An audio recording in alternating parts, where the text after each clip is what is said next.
Shalom warga kerajaan.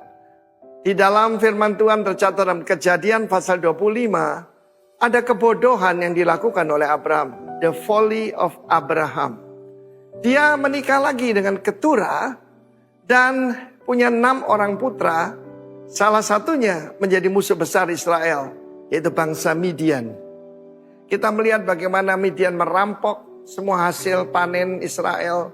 Tuhan bangkitkan Gideon dan Midian dihancurkan. Tetapi kita saya usia 74 tahun ini, dan saya tidak mau berbuat kebodohan seperti itu. Akhirnya dia juga meninggal. Tapi dia meninggalkan masalah ya. Baru ayat ke-9, dan putra-putranya. Ini sebut putra cuma 2. Sebab Keturah ini lebih pada gundik. Tetapi Ismail juga, ibunya Hagar itu adalah female slave. Ataupun budak perempuan. Di hadapan Tuhan putranya cuma 1. Tapi di sini putra-putranya Ishak dan Ismail menguburkan dia di Gua Makpela di padang Efron. Dan kita melihat di sini itu pertama kalinya tercatat Ishak ketemu dengan Ismail. Tidak pernah terjadi rekonsiliasi, dan saudara lihat apa yang terjadi sekarang. Saudara lihat apa yang terjadi sekarang antara Israel dan Arab. Saudara lihat itu. Bahkan saudaraku, keturunan daripada Esau, karena dia menikah dengan Mahalat, adik daripada Nebayot. Dan itu menurunkan juga sebagian bangsa Arab yang ada sekarang. Karena itu saudara, kita lihat kesalahan yang dilakukan orang tua bisa beribu-ribu tahun masalahnya. Abraham was 2000 years sebelum Tuhan Yesus. Sampai sekarang masih timbul masalah saudara. Deeper daripada politik, daripada apapun, bukan soal agama, lebih dalam dari itu. Karena itu saya berdoa supaya setiap yang saudara mengerti, jangan mulai pertengkaran. Pertengkaran itu seperti membuka jalan air. Hari-hari ini Bekasi sedang direndam, ya saudaraku, karena pintu air dibuka. Cuma bocor aja, New Orleans terbakar. Karena itu dalam keluarga kita jangan ada pertengkaran yang kecil sekalipun. Tetap jaga kerukunan. Tetap jaga harmoni. Sebab di mana ada harmoni, pasti ada berkat. Ingat apa yang saya ajarkan? Pertama harmoni. Yang kedua terjadi victory, victorious, dan glorious. Kalau semua hidup berkemenangan dan penuh kemuliaan. Jaga harmoni at any cost. Karena itu saya ucapkan shalom buat kalian semua. Dan ini menyedihkan. Ismail ini bermasalahkan apa? Fatherless. Usia 13 dia disunat, lalu kemudian dia diusir. Anak-anak dari Keturah juga diusir, dikatakan ke daerah timur. Dan mereka sakit hati. Yang dapat warisan sepenuhnya cuma Ishak. Tetapi itu memang disebutkan oleh Tuhan. Seperti Sarah itu adalah Bukit Sion. Tetapi saudaraku, bagaimana Hagar itu adalah seperti saudaraku di mana di padang Arabia dan tidak diakui sebagai keturunan yang asli. Karena itu jangan ada pertengkaran di tengah keluarga, efeknya terlalu jauh. Sangat menyedihkan, satu bapak lain ibu ketemunya di kuburan. Jangan pernah terjadi seperti itu. God bless you. Usahakan rekonsiliasi at any cost. God bless you. Amin.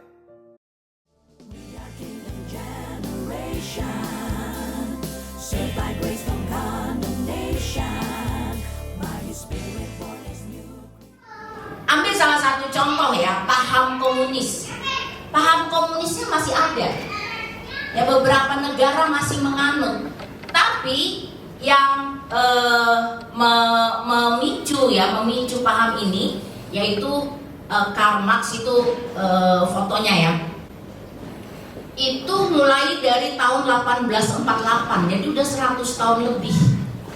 Yang pertama kali dia menerbitkan buku Manifesto Komunis.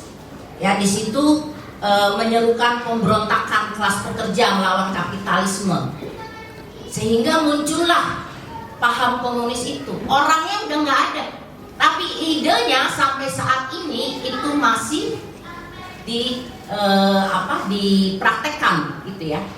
Dan banyak lagi, contohnya di negara kita Pancasila aja gitu ya, yang kita pakai sebagai ideologi bangsa kita. Pancasila siapa yang mencetuskannya? Hah? Ayo yang baru-baru lulus SMA. Hah? Lupa. Bukan saya. Lupa. Ya saya tahu, bukan Pak Ricardo. Ya Pak Bung Karno ya, yang mencetuskan lahirnya menjadi sila-sila itu ya, walaupun itu dari nilai-nilai yang sudah hidup di dalam bangsa kita gitu ya. Bung Karno udah meninggal, tapi ideologinya itu masih hidup sampai sekarang. Nah seringkali Bapak Ibu kita meributkan ide-ide dari orang yang udah mati ini gitu loh.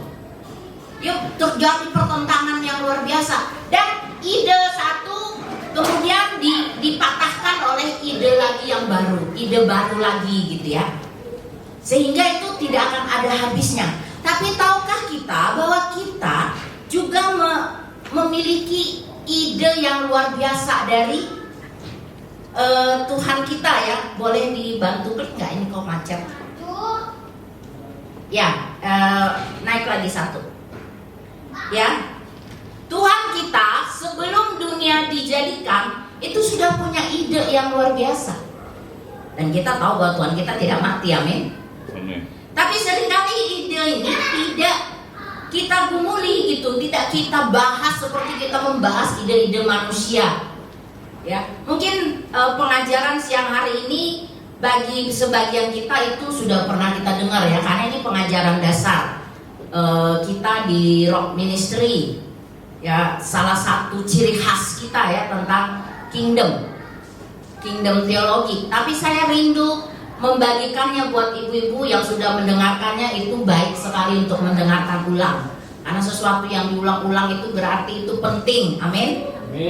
Bilang sama sebelahnya, diulang-ulang itu penting gitu ya, supaya kita tambah pinter gitu ya.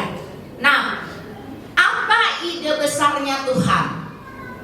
Ide besarnya Tuhan itu adalah memperluas kerajaan surga ke bumi dengan budaya surga, atau istilah lainnya adalah kolonisasi kerajaan. Yang mendengar kata kolonisasi ini kan kita seringkali negatif ya, seolah-olah ada penjajahan, ada bangsa lain yang menjajah bangsa lain gitu ya.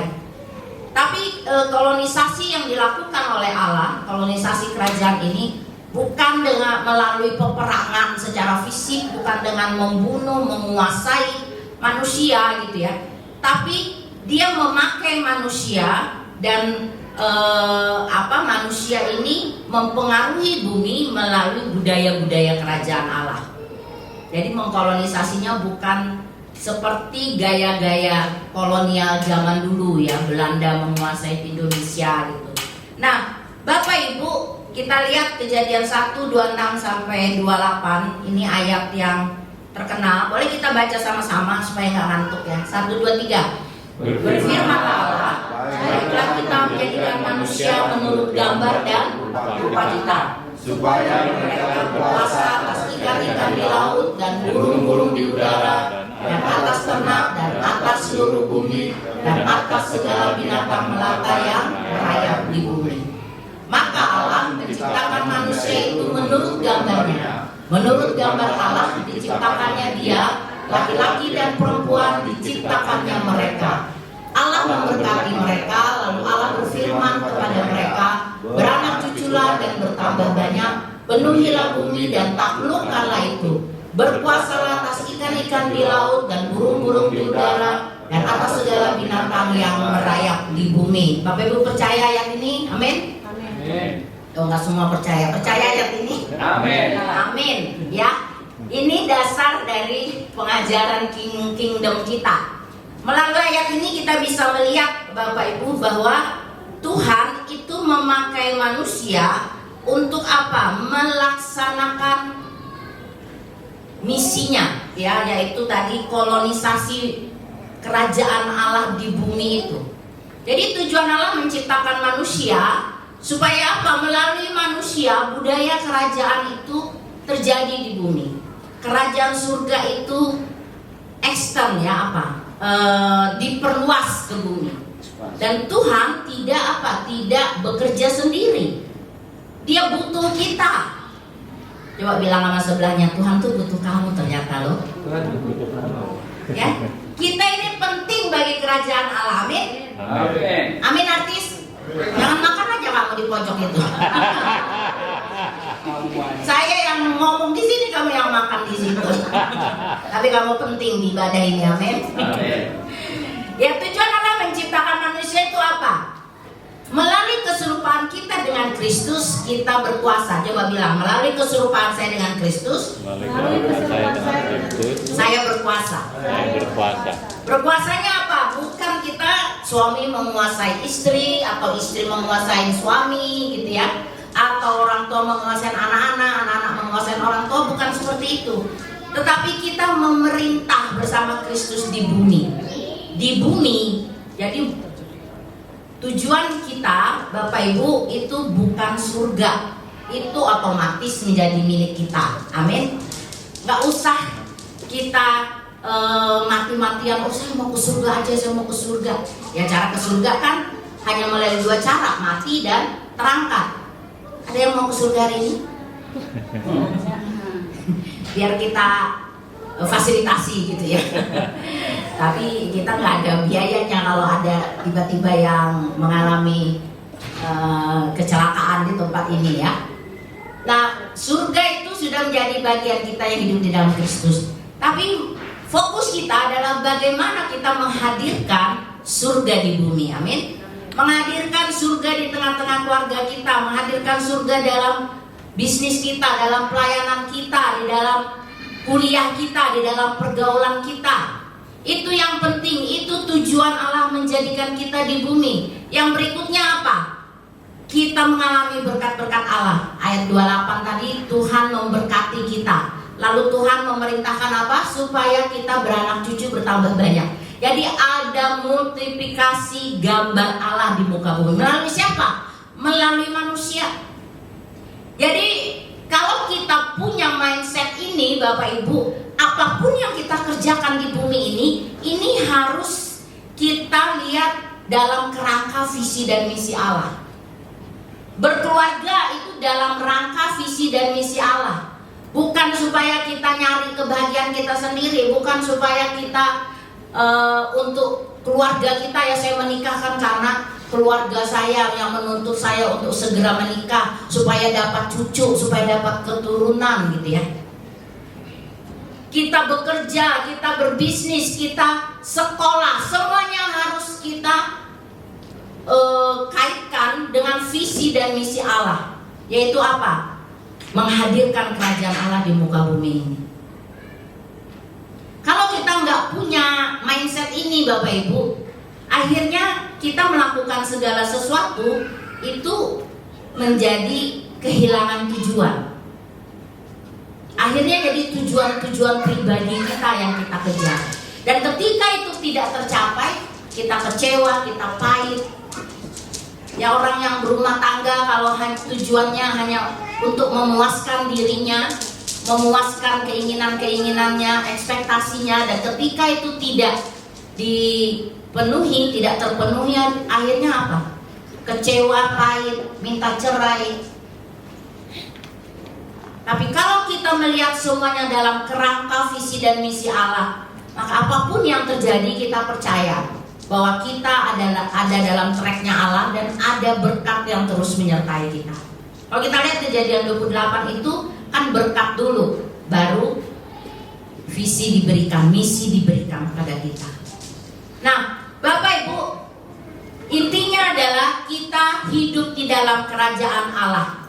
Tuhan mau kita menjadi alat untuk melakukan kolonisasi itu di bumi melalui hidup kita sehari-hari. Tidak harus semua kita jadi hamba Tuhan gitu ya. Ya, kita bekerja dimanapun Tuhan tempatkan, disitulah kita menghadirkan kerajaan Allah. Kerajaan Allah itu singkatnya apa, Bapak Ibu? Pemerintahan Allah di dalam saya, di antara kita dan bersama kita. Boleh baca kalimat yang terakhir itu? Kerajaan Allah yaitu apa? Pemerintahan Allah di dalam saya di antara kita dan bersama kita. Ini harus jadi mindset kita gitu ya. Pemerintahan Allah artinya kehendak Allah yang jadi, bukan kehendak saya. Seringkali kan kita keributan terjadi, perpecahan terjadi karena masing-masing orang memajukan keinginannya, mengutamakan keinginan. Saya maunya gini, nggak bisa, saya maunya gini. Nggak ada ketemunya, karena orang bilang ya, ada 5 kepala, ada 6 pikiran gitu ya. Susah kalau masing-masing ingin memajukan kehendaknya sendiri. Tapi hidup di dalam kerajaan Allah artinya Allah lah yang memerintah di dalam saya. Dan ketika kita ada dalam di komunitas, berarti itu di antara kita dan bersama kita, itu pemerintahan Allah harus terjadi. Amin. Nah, tapi kemudian manusia jatuh ke dalam dosa. Nah, ketika manusia jatuh ke dalam dosa, yang hilang itu apa Bapak Ibu? Yang hilang itu Roma 3:23 bilang kehilangan kemuliaan Allah. Ya, keserupaan itu rusak. Ya, orang tidak lagi lihat Allah dalam hidup kita. Ya, berantem, ribut, ya kata-kata kasar, masalah seperti itu. Anak-anak nggak lihat keteladanan dalam hidup orang tuanya gitu ya. Teman-teman kita di sekolah, di tempat pekerjaan kita nggak lihat Allah dalam hidup kita. Ya, kita manipulasi, korupsi. Sekarang memprihatinkan ya keadaan di bangsa kita. Orang-orang yang korupsi sampai triliunan itu orang-orang percaya, orang-orang Kristen gitu. Malah Pak Nus ada kenal orang yang selama ini nyumbang di gereja besar, lah ternyata namanya muncul di salah satu tersangka itu. Oh, berarti selama ini yang dia sumbang buat gereja itu adalah uang hasil korupsi gitu ya. Keserupaan itu rusak, orang nggak lihat Allah. Udah nggak bisa bedain lagi mana orang dunia, mana orang Kristen. Orang dunia cerai, orang Kristen juga cerai. Orang dunia selingkuh, kita juga selingkuh gitu ya. Orang dunia melakukan banyak tipu daya sana sini, kejahatan sana sini. Orang gereja mungkin lebih lagi. Mengerikan. Kuasa itu hilang. Nah, kalau keserupaan itu rusak, kuasa itu pasti hilang. Karena kuasa itu ada ketika keserupaan itu ada dalam hidup kita. Nah, berkat itu hilang. Dan akhirnya yang dimultiplikasikan apa? Kejahatan. Ya, kalau Kejadian 6 ayat 5 bilang apa? Kecenderungan hatinya selalu membuahkan kejahatan semata-mata. Padahal bukan itu tujuan Allah menempatkan kita di bumi ini. Tapi yang kita multiplikasikan justru adalah kejahatan demi kejahatan. Ya, kalau tadi dengar suara gembala ya, si Ismail itu kan dia fatherless, dan akhirnya membuat hidupnya itu seperti apa, keledai liar ya istilah di Alkitab. Ya, bapak tidak berfungsi, akhirnya anak rusak. Ya, anak rusak, dia jadi bapak yang rusak, melahirkan anak yang rusak. Begitu aja terus menerus. Sehingga apa yang kita multiplikasikan adalah kejahatan demi kejahatan. Nah, kita mesti rekonsiliasi itu apa? Berhenti memutuskan lingkaran ini. Nah, gimana caranya rekonsiliasi yang dilakukan Tuhan? Boleh klik lagi. Adam dan Hawa gagal menerima mandat Allah ini. Bahkan Israel sebagai sebuah bangsa juga gagal. Nabi-nabi gagal. Sampai akhirnya Yesus sendiri datang menebus kita. Menebus kita bukan untuk masuk surga Bapak Ibu. Sekali lagi, surga itu otomatis kita miliki kalau kita ada di dalam Kristus. Tetapi Dia mengembalikan kita kepada hakikat penciptaan kita, yaitu menjadi gambar dan rupa Allah. Kita dikembalikan kuasanya, berkatnya, dan kita boleh memultiplikasikan gambar dan rupa Allah itu di bumi. Itu yang Yesus kerjakan. Itu rekonsiliasi yang Yesus kerjakan supaya kita kembali kepada misi dan visinya Allah itu. Jadi bertobat itu Bapak Ibu, itu bukan untuk diberkati. Ya, kita suka bilang, kamu diberkati. Kamu kan gak bertobat gini, lihat bisnismu hancur, kerjaanmu gak beres, rumah tanggamu begini. Bertobatlah supaya diberkati. Bertobat itu Bapak Ibu supaya pemerintahan Allah terjadi. Amin. Amin. Berkat itu akibat saja. Yang setuju katakan amin. Jadi bukan berkat tujuan kita, tapi pemerintahan Allah yang harus menjadi tujuan kita. Makanya kan Yohanes kan bilang ini, Yohanes Pembaptis, bertobatlah sebab kerajaan Allah sudah dekat. Jadi kita bertobat itu supaya apa? Kerajaan Allah itu terjadi atas hidup kita, pemerintahan Allah itu terjadi atas hidup kita, dan berkat itu menyusul, gitu ya. Itu menjadi bonus. Nah, Bapak Ibu, kita kembali ke ayat emas kita bulan ini ya, 2 Korintus 5 ayat 18. Di situ dikatakan, dan semuanya ini dari Allah yang dengan perantaraan Kristus telah mendamaikan kita dengan dirinya. Yang Kristus telah mendamaikan kita dengan dirinya supaya apa? Kita kembali kepada visi misi Allah. Kita kembali kepada hakikat penciptaan kita. Kita kembali agar kerajaan Allah itu nyata dalam hidup kita. Kita kembali untuk menjadi alat yang dipakai Allah mengkolonisasi bumi ini. Jadi jangan lupa Bapak Ibu, tujuan rekonsiliasi itu tidak hanya sekedar, tadi suami saya khotbah di di Spring Hill, ya Pak Nus bilang rekonsiliasi itu tidak hanya sekedar kita salaman, pelukan, cipika-cipiki, tapi ada tujuan Allah yang lebih besar dari itu, yaitu apa? Kita kembali kepada visi misinya Allah. Kita kembali kepada tujuan yang Tuhan Allah tetapkan dalam hidup kita, yaitu apa? Mengkolonisasi bumi. Jangan lupa itu. Kita di Rock itu harus ngelotok gitu ya, tentang siapa kita dan apa tujuan kita di bumi. Itu yang menjadi ciri khas kita dari gereja-gereja lainnya gitu ya. Jadi tidak hanya sekedar berhenti, ya udah penting saya sudah berdamai, ya udah saya sudah datang ke rumahnya, udah saya sudah bermaafan, saya sudah melupakan semua, udah selesai. Bukan seperti itu Bapak Ibu.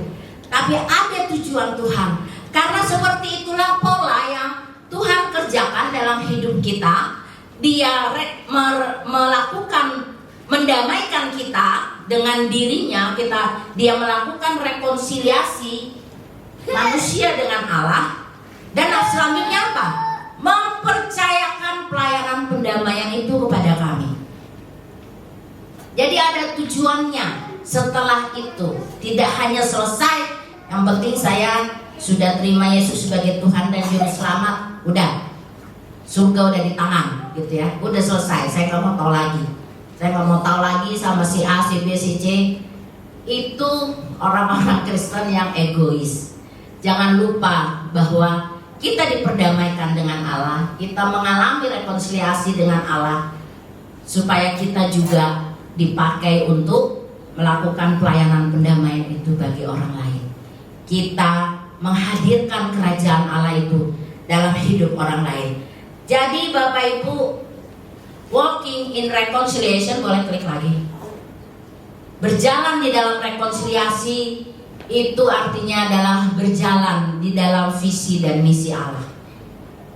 Tidak hanya sekedar berdamai, tidak hanya sekedar memulihkan hubungan yang rusak, mengembalikan hubungan kepada hubungan yang semula, ya gitu ya, sebelum terjadi konflik. Tetapi bagaimana kita berjalan di dalam visi dan misinya Allah. Dan kita juga melihat bahwa berjalan di dalam rekonsiliasi itu adalah berjalan di dalam kerajaan Allah. Karena rekonsiliasi itu adalah gaya hidup kerajaan Allah. Itu yang Yesus kerjakan dalam hidup kita, untuk mengembalikan kuasa kerajaan itu dalam hidup kita. Berarti ketika kita berjalan dalam rekonsiliasi sebagai sebuah gaya hidup, kita sedang berjalan dalam kerajaan Allah dalam hidup kita sehari-hari, dan menghadirkan kerajaan Allah di dalam hidup kita dan dalam komunitas kita. Nah, bagaimana kita berjalan di dalam rekonsiliasi? Boleh klik lagi. Yang pertama, kita kuasa itu kan sudah diberikan kembali kepada kita. Kita cek aja. Ya, ketika saya mengalami rekonsiliasi dengan Allah, kuasa itu kita alami nggak? Apakah kita bisa menang menghadapi kebiasaan-kebiasaan buruk kita? Memang ini proses. Saya pernah sampaikan ya di KGP bahwa proses pengudusan itu adalah perjalanan seumur hidup. Ya, progressive sanctification gitu ya, pengudusan yang terus menerus. Tetapi harus ada progresnya gitu loh. Nah, ketika kita ada di dalam kerajaan Allah, rekonsiliasi dengan Allah, kita punya kuasa nggak untuk melawan dosa yang selama ini mengikat kita? Oh, saya sudah ikut KKR, saya sudah terima Yesus sebagai Tuhan dan Juru Selamat, saya sudah ditumpangin tangan, tapi balik lagi, dosa lagi, dosa yang sama lagi. Berarti apa Bapak Ibu? Kita belum mengalami kuasa kerajaan itu dalam hidup kita. Kita belum mengalami pemerintahan Allah itu dalam hidup kita. Dulu saya punya saudara Bapak Ibu, dia tuh bolak-balik dibaptis gitu loh. Saya juga bingung waktu itu kan saya masih di gereja lama ya. Saya juga bingung, kenapa kamu bolak-balik dibaptis? Oh, soalnya kalau dibaptis sama hamba Tuhan ini, dia langsung dapat nama saya dari surga gitu ya. Dia dikasih nama dari surga. Kemudian dia pindah lagi gereja, dibaptis lagi. Kenapa lagi kamu dibaptis? Oh, karena katanya pendeta ini bilang saya harus dibaptis supaya begini, ada aja gitu loh. Tapi akhirnya apa Bapak Ibu? Dia pergi tinggalin suaminya. Suaminya itu sepupu saya. Jadi saya tahu betul gitu ya. Sampai suaminya meninggal itu di Jakarta, dia udah pindah ke Bali atau kemana gitu ya, saya lupa. Suaminya tuh meninggal sendirian di kantor. Mungkin karena jantung gitu ya. Kami yang urus. Oh, dia nangis-nangis datang. Dalam hati saya nih, ya kalau saya bisa ini, saya bilang, pret kamu ini. Dan udah mati suamimu baru nangis-nangis. Waktu dia hidup kamu tinggalin gitu ya. Ada baptis bolak-balik Bapak Ibu. Nah, mari kita sebagai warga kerajaan Allah, kita mengevaluasi diri kita ya. Saya juga mengevaluasi diri saya. Saya punya kuasa nggak melawan semua keinginan daging saya, melawan kebiasaan-kebiasaan buruk. Artinya begini Bapak Ibu, ketika kita rekonsiliasi dengan Tuhan, ada perubahan yang kelihatan. Mungkin beda-beda ya, ada orang yang radikal gitu berubahnya gitu ya. Tapi yang pasti sekali lagi ada progres. Kalau dulu tukang bohong, bukannya malah jadi tambah bohongnya gitu ya.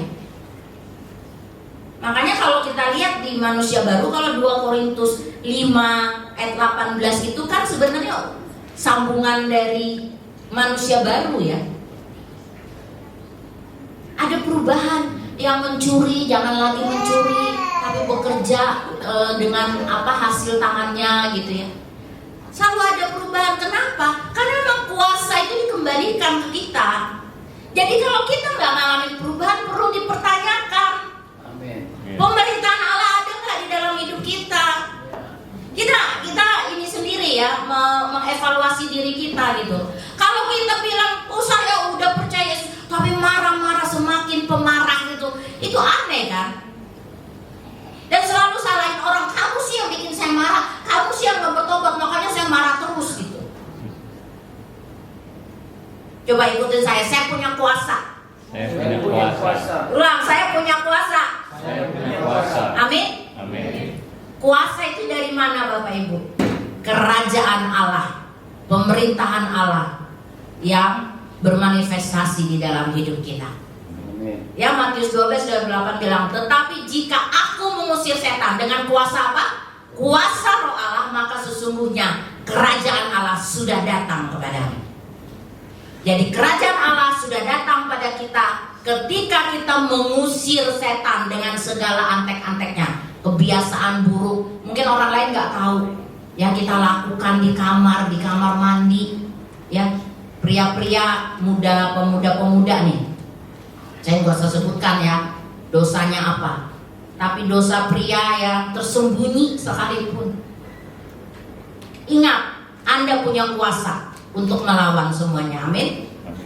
Dan ketika kita usir setan itu tidak menguasai hidup kita lagi. Kerajaan Allah itu ada, hadir di dalam hidup kita. Nah, itu tanda kita sudah mengalami rekonsiliasi dengan Allah.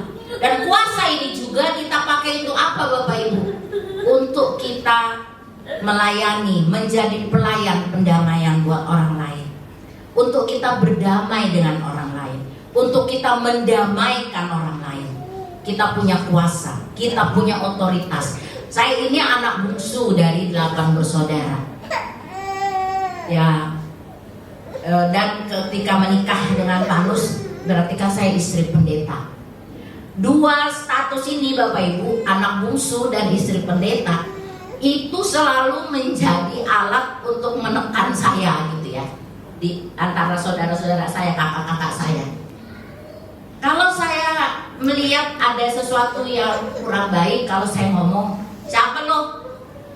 Masih kecil, iniin orang tua gitu ya, nasihatin orang tua itu waktu awal-awal dulu ya. Tapi kalau saya diem, kamu kok istri pendeta diem aja gitu. Jadi saya serba salah Bapak Ibu. Kalau saya ngomong dibilang saya masih kecil, kalau saya nggak ngomong, kok istri pendeta gitu ya. Nah, saya jadi terjepit gitu ya dengan status itu. Tapi kemudian saya menyadari bahwa saya melakukan ini bukan karena saya sok-sok jago gitu ya, bukan karena saya sok tahu dan sebagainya. Tapi saya percaya bahwa ada kuasa di dalam hidup saya. Memang saya paling kecil, saya bungsu. Tapi kalau ada kakak-kakak saya yang melakukan kesalahan, karena di keluarga kami, saya nggak tahu ya keluarga-keluarga lain. Di keluarga kami itu ada hukum bahwa yang tua itu tidak pernah salah. Jadi kalau mereka bikin adik-adiknya sakit hati, bikin berantem atau apa, tetap yang adik-adik yang harus datang untuk sembah sujud gitu ya. Kakak-kakak nggak pernah salah. Jadi kalau dia bikin apa aja terus saya bereaksi, saya protes gitu, kamu gitu sih? Kamu yang paling kecil dong, kamu yang paling kecil yang harus datang. Lebih kan dia yang salah, dia nyakitin saya. Enggak, kamu yang kecil. Aduh, saya tuh paling jengkel dulu ya, ibu-ibu dengan situasi seperti itu. Karena konsep saya, yang salah lah yang minta maaf, nggak peduli dia tua kayak dia apa kayak jabatannya di keluarga gitu ya. Tapi kalau dia salah minta maaf lah gitu. Tapi itu tidak terjadi di dalam keluarga saya gitu ya. Buat saya tuh dulu kepahitan dengan keluarga ini. Sampai kakak saya di Amerika, sampai dia kabur ke Amerika itu salah satunya. Dia bilang saya nggak suka dengan keluarganya, apalagi kan di Amerika itu beda ya. Ya kalau salah siapa yang salah ya dia minta maaf gitu loh. Fair-fair aja gitu ya. Nah, tapi kemudian saya percaya bahwa ada kuasa di dalam hidup saya. Saya lakukan bagian saya, mau dicerca, mau ditolak, mau disalah mengerti apa, saya tetap lakukan bagian saya. Dan akhirnya apa Bapak Ibu? Ada respect gitu ya. Ya ketika kita melakukan pelayanan pendamaian dan kuasa yang berasal daripada Tuhan, ada wibawa ilahi yang Tuhan beri. Sekalipun mungkin kita muda, pada akhirnya apa? Kakak-kakak saya kalau ada masalah selalu telepon saya. Bukan hanya mereka, anak-anaknya, cucunya, semua dibawa ke saya, gitu ya. Dan saya bersyukur ya. Kadang-kadang saya rese juga gitu kan, nggak tahu siang, malam, pagi, petang, telepon. Tapi kemudian saya menyadari bahwa mereka membutuhkan seorang pelayan pendamaian itu, dan mereka melihat itu di saya. Ya saya tidak berusaha untuk menyombongkan diri, tapi saya melihat ada perubahan. Kalau dulu mereka merendahkan saya, meremehkan saya, tapi kemudian ketika saya lakukan bagian saya dengan kuasa Tuhan, ada perubahan yang terjadi.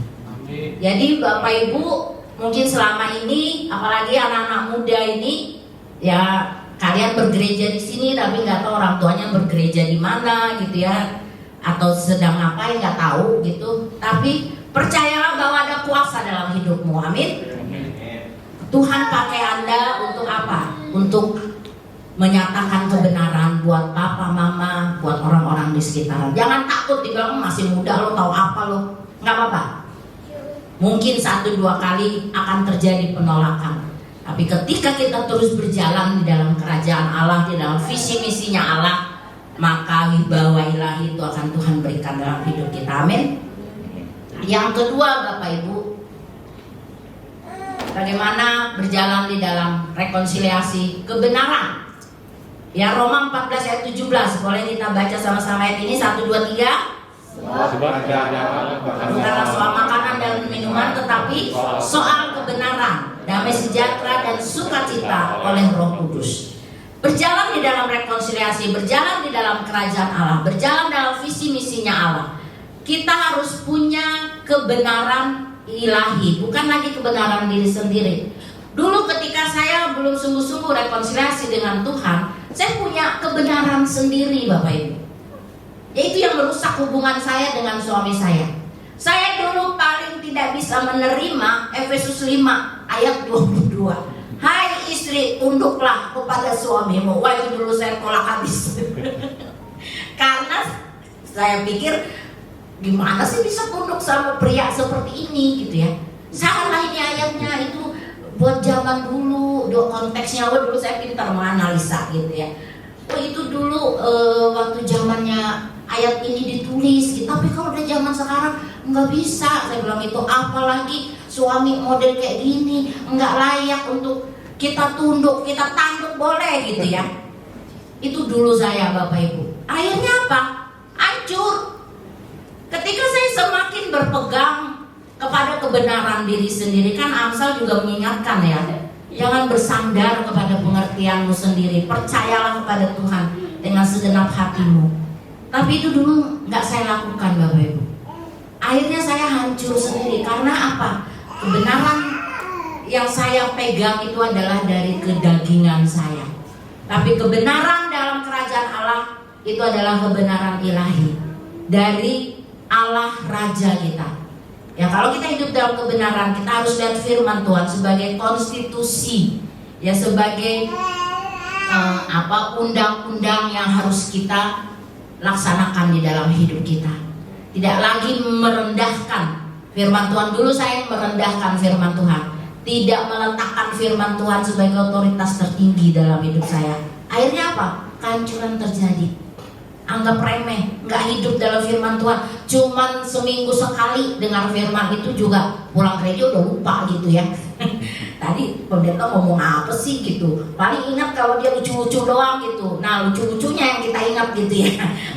Kebenarannya malah nggak ingat gitu. Tadi dia ngomong apa, tahu apa ya tadi yang dia ngomongnya, ayatnya aja tadi lupa gitu ya. Nah, tapi kemudian saya belajar ketika saya sungguh-sungguh rekonsiliasi dengan Tuhan, kebenaran apapun ya Bapak Ibu yang disampaikan oleh hamba-hamba Tuhan, sering kan kita pilih-pilih ya. Dulu kami di gereja itu kan yang pelayan minggu depan itu kan ditulis di warta. Ya, pendeta yang melayani minggu depan itu siapa. Nah kalau wah ini gak bagus khotbahnya, gak masuk gitu. Jadi pilih-pilih pendeta yang mana yang kita anggap cocok gitu, baru kita datang, baru kita dengerin. Nah sekarang enggak Bapak Ibu. Ya dulu kami sering melayani di berbagai gereja ya. Dan saya menikmati firman Tuhan itu. Mau hamba Tuhan yang menyampaikan itu kayaknya kurang dalam lah, apalah gitu ya. Tapi saya selalu merasa diberkati gitu ya. Ada aja yang saya dapatkan dari kebenaran firman. Nah itu saya belajar untuk mencintai firman Tuhan seperti itu. Yang tidak lagi menolak firman Tuhan, tidak lagi menilai firman Tuhan, menilai pemberita firman Tuhan gitu. Saya belajar untuk punya sikap hati yang benar. Nah, kebenaran itu juga kita bisa pakai untuk kita melayani orang lain. Ya, kita rekonsiliasi dengan orang lain bukan dengan kebenaran kita sendiri, bukan dengan standar kita sendiri, tapi bagaimana standar firman Tuhan, kebenaran itu yang kita sampaikan. Mungkin bisa jadi terjadi penolakan, ya, tapi kita percaya bahwa kebenaran itu Kalau dibilang apa, menemukan jalannya sendiri. Kebenaran tidak pernah kembali dengan sia-sia. Amin Bapak Ibu. Jadi kalau kita ingin melakukan menjadi pelayan pendamaian, hiduplah di dalam kebenaran. Itu modal kita yang paling kuat. Yes. Saya dengan suami kalau melayani konseling orang selalu sampaikan kebenaran dulu. Jadi pusatnya itu harus firman Tuhan. Mereka punya iman dengan firman Tuhan, bukan pusatnya kami, gitu ya. Mungkin karena dengar, oh Pak Nus itu kalau doain pelepasan apa segala bisa, orang sakit, orang terikat apa bisa. Tapi setiap kali pelayanan itu sebelum dimulai, firman Tuhan harus disampaikan, supaya iman mereka, hati mereka, pikiran mereka bukan tertuju kepada si pelayan, tapi kepada firman Tuhan. Dan biasanya itu terjadi kesembuhan, terjadi pelepasan, dan mereka mengalami rekonsiliasi dengan Tuhan. Nah yang ketiga Bapak Ibu, bagaimana kita berjalan di dalam rekonsiliasi? Boleh tolong diklik. Yang ketiga, damai sejahtera ya, Roma 14 ayat 17 tadi. Damai sejahtera ini itu adalah seorang pribadi ya. Damai sejahtera Kristus memerintah. Memerintah artinya dia punya otoritas atas hidup kita. Damai sejahtera itu kan bahasa Ibraninya Shalom ya. Kristus itu dibilang Raja Shalom. Ya, memang itu tadi ya, mulai dari tadi kuasa, kebenaran itu semuanya harus kita miliki ya. Sehingga apa, kita punya damai sejahtera. Kan dibilang kalau kebenaran itu ada di dalam hidup kita, maka ada damai sejahtera ya. Jadi damai sejahtera itu memerintah, katakan memerintah. Memerintah. Ya, jadi kita izinkan dia untuk menguasai hati kita, pikiran kita. Bukan keadaan. Situasi bisa jadi tidak sesuai dengan ekspektasi kita. Dulu saya tidak mengalami damai sejahtera ini Bapak Ibu. Saya hidup dalam kekhawatiran. Jangankan nol ya Kak Grace, 100.000 aja saldo di rekening saya udah deg-degan. Gitu ya. Karena apa? Kebutuhan banyak, cicilan banyak. Ini uang cuma segini, gimana? Saya harus bayar ini, bayar itu. Dan biasanya kalau udah kayak gitu mulai merepet, gitu ya. Cuman saya aja kali, ibu-ibu yang lain enggak ya. Jadi akhirnya merepet, marah sama suami. Kamu sih ini mulai jadi ribut. Nah padahal karena apa? Karena tidak mengizinkan damai sejahtera Kristus itu memerintah dalam hidup saya. Ada hal-hal yang di luar kontrol kita. Ya, situasi-situasi perekonomian kita bukannya nggak kerja, kita udah kerja, ya kita melayani. Tapi ya memang pemasukan kita memang terbatas seperti itu, dan bukan juga kita boros gitu ya. Tapi memang gaji kita kecil dulu seperti itu gitu ya. Tapi ketika damai sejahtera Allah itu memerintah dalam hidup kita, hal-hal yang mengkhawatirkan, yang menakutkan itu tidak mengganggu kita. Jadi damai sejahtera kita itu bukan dari luar diri kita, tapi di dalam kita. Makanya memerintah, damai sejahtera Kristus itu memerintah di dalam hati kita. Ya, karena untuk itulah kamu telah dipanggil menjadi satu tubuh. Ya, ketika damai sejahtera itu tidak memerintah dalam hidup kita, kita jadi cenderung apa? Ribut dengan orang lain, rusuh. Bikin rusuh suami, bikin rusuh istri, bikin rusuh anak gitu ya. Jadi ribut aja di rumah itu, ndak ada ketenangan gitu ya. Nah tapi kita satu tubuh itu harus punya damai sejahtera. Supaya apa? Supaya tubuh itu tidak terpecah-pecah. Kita tidak saling melukai, suami tidak melukai istri dan sebaliknya. Ya karena apa? Damai sejahtera itu yang menguasai hidup kita. Dan itu memang kita perlu berlatih, yang mengizinkan damai sejahtera itu memerintah. Itu perlu ada kesediaan kita gitu ya. Kalau tidak Bapak Ibu, kita tidak bisa rekonsiliasi dengan diri kita sendiri, tidak bisa rekonsiliasi dengan Tuhan. Orang yang selalu bersungut, yang selalu mengeluh, khawatir, panik, itu kan tidak mempercayai pemerintahan Allah, otoritas otoritas Allah di dalam hidupnya. Dan akhirnya apa? Tidak bisa rekonsiliasi dengan orang lain, malah jadi ribut terus. Gitu ya, jadi terjadi permusuhan, saling melukai satu dengan yang lain.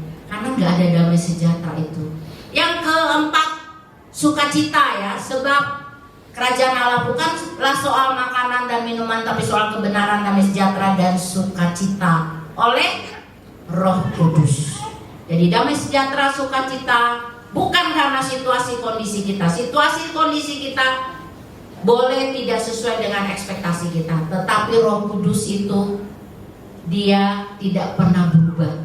Dalam setiap musim hidup kita, dalam setiap persoalan hidup kita, Roh Kudus itu sama. Kuasanya tidak pernah berubah. Amin. Pertolongannya tidak pernah berubah. Kehadirannya tidak pernah berubah. Amin Bapak Ibu. Jadi sukacita kita itu dikerjakan oleh Roh Kudus. Bagian lain firman Tuhan mengatakan apa? Sukacita dari Tuhan itu kekuatan kita. Artinya ketika kita sudah kehilangan sukacita, ya udah kita dapat serangan terus, gampang jadi sasaran tembaknya iblis. Akhirnya tadi kalau iblis nggak diusir, ya kerajaan Allah kan nggak ada dalam hidup kita. Ketika kita hidup dalam pemerintahan Allah, kita percaya bahwa apapun yang terjadi dalam hidup kita, Allah berdaulat, Allah berotoritas. Dia lebih besar dari semua pergumulan saya, dia lebih besar dari semua persoalan saya, sehingga damai sejahtera dan sukacita itu tidak akan pernah hilang dari dalam hidup saya. Tuhan kerjakan sampai seperti itunya loh Bapak Ibu. Rekonsiliasi dengan Tuhan itu sampai ke bagian-bagian dalam, sampai ke hati pikiran kita, sampai kepada persoalan-persoalan hidup kita sehari-hari. Tuhan itu dia setia, dia tetap ada bersama dengan kita, mendampingi kita sampai akhir. Itu rekonsiliasi yang luar biasa yang Tuhan kerjakan. Nah, bagaimana kita boleh menangkap rekonsiliasi di dalam hidup kita dan kita melakukan itu juga bagi orang lain dengan modal kuasa dari Allah, dengan modal kebenaran yang berasal dari Allah, dengan modal damai sejahtera dan sukacita yang menguasai hidup kita, yang dikerjakan oleh Roh Kudus dalam hidup kita. Dan saya percaya kita sebagai warga kerajaan Allah, kita juga boleh terus menjadi alat di tangan Tuhan, menjadi alat rekonsiliasi, menjadi alat kolonisasi, menggenapi visi dan misi Tuhan di bumi ini. Dalam hidup kita sehari-hari, dalam pelayanan kita, dalam pekerjaan kita, dalam studi kita, saya percaya Kristus dimuliakan dalam hidup kita. Ketika kita berjalan dalam rekonsiliasi, berjalan dalam visi misi Allah, berjalan di dalam kerajaan. Amin.